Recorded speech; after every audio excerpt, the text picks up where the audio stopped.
Plot দুর্নীতির ৩ মামলায় শেখ হাসিনার ২১ বছরের কারাদণ্ড দিয়েছেন আদালত। এখতিয়ার বহির্ভূতভাবে আবেদন ছাড়াই দেয়া হয় প্লট, আদালতের পর্যবেক্ষণ।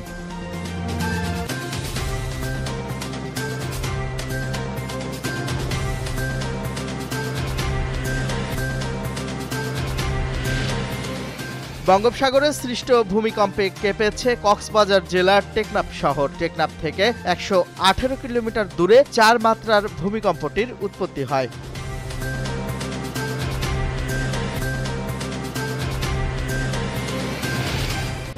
দেশের ১৫৮ উপজেলা নির্বাহী কর্মকর্তাকে একযোগে বদলি করেছে সরকার। জনপ্রশাসন মন্ত্রণালয়ের এক প্রজ্ঞাপনে এই তথ্য জানানো হয়।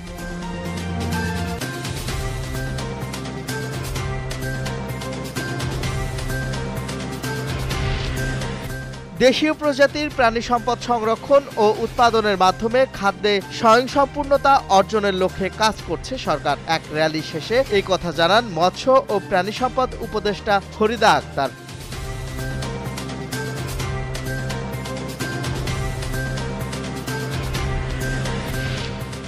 হংকংয়ে ভয়াবহ অগ্নিকাণ্ডের ঘটনায় নিহত বেড়ে ৪৪ জনে দাঁড়িয়েছে। ফরাসি বার্তা সংস্থা এএফপির প্রতিবেদনে এমন তথ্য জানানো হয়।